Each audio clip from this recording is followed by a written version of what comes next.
윤석열 대통령 지지율이 조금씩 올라가고 있답니다. 물론 박스권에서 못 벗어났다, 30%대다 이런 말은 아직도 나오지만 다른 여러 여론조사에서 보면은 올라갔어요. 거의 40% 가까이 지금 나오려고 말랑해요. 야, 이거 이상하지 않습니까? 우리는 대통령의 신년 대담이나 이 신년 인사 되게 이상하다고 생각했고 명품백 결국 사과 안 하고 프레임 자꾸 이상하게 끌고 가는 거 저렇게 되면 문제다라고 지적을 계속 해왔는데 오히려 우리 주장과는 다르게 성공하고 있는 것 같아요. 역시 그들은 대단한 사람들입니다. 어떻게 보십니까?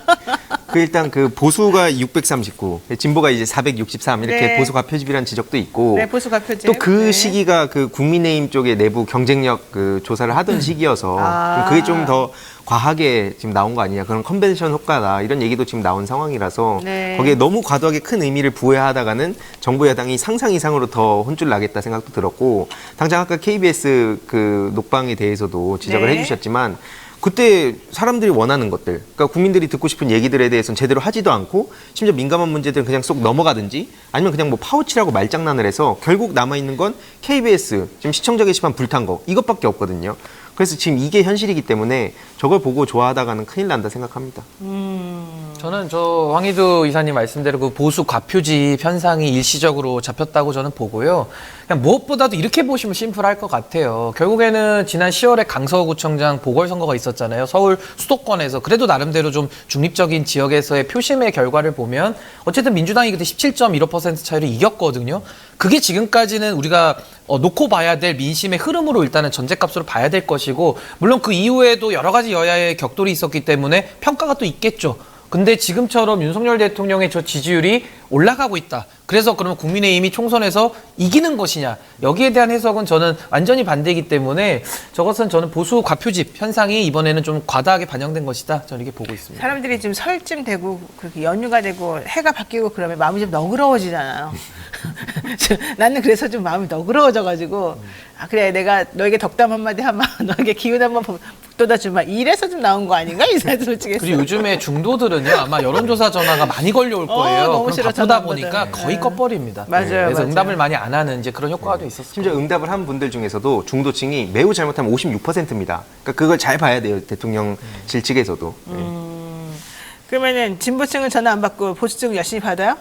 왜? 아까 말씀드린 건 컨벤션 효과가 크지 않을까 싶습니다. 그럴까요? 알겠습니다. 자, 어쨌든 윤 정부 부정 여론 여러 가지가 있는데 김건희 여사 관련 논란 총선까지 갈 것인지 또 사실은 윤석열 대통령의 가장 큰 리스크다 이런 말도 많이 하거든요. 그러니까 이제 김건희 여사가 얼굴이 안 보이니까 사람들이 이제 윤석열에 집중하기 시작했는데 문제는 윤석열에 집중하려고 딱 봤더니 윤석열이 안 보여. 한동훈이 보이고 뭔가 없어진 것 같아. 이 신기루 같은 현상이 벌어지고 있단 말이죠. 이번에 이미 소멸하고 있는 겁니까?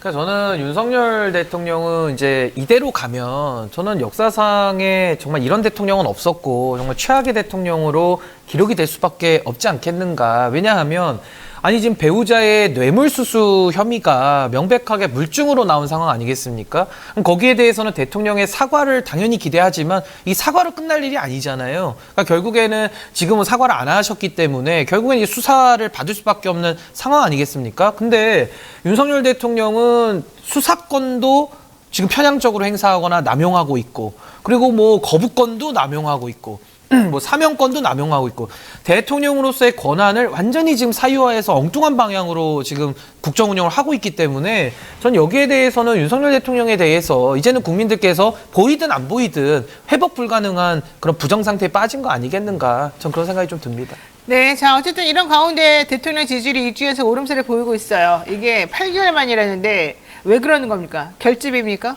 네, 아까 말씀드렸듯이 이게 큰 의미를 담을 수 없다 보고 결국에는 이 중도층, 아까 말씀드렸듯이 매우 잘못하다고 있는 게 거의 56%면 그냥 아예 보기 싫다는 거거든요. 그러니까 그거를 예의주시해야 된다 보고, 아까 사면 얘기 나와서 이제 앞부분에도 얘기했었지만 거기에 이번에 특별사면 들어간 게 김관진 씨랑 김기춘 씨예요. 심지어 그 과정도 되게 문제가 많다는 지적이 나오고 있는데 그 했던 사람들이 다 댓글 부대, 심리전, 댓글 공작했던 사람들이 심지어 원세훈 씨도 그 가석방을 받은 네, 상황입니다. 맞아요. 이런 상황인데 우리가 우려할 수 있는 거는 이명박 시즌2라는 얘기도 나오고 있죠. 그럼 똑같이 그런 공작을 하려는 거 아니냐는 합리적 의심이 지금 나오고 있어서 본인들이 경제나 이런 이슈들을 정면으로 뚫고 가는 게 아니라 저런 식으로 뒤로 해가지고 꼼수로 뚫고 가는 거 아니냐, 이런 비판도 피할 수가 없을 겁니다.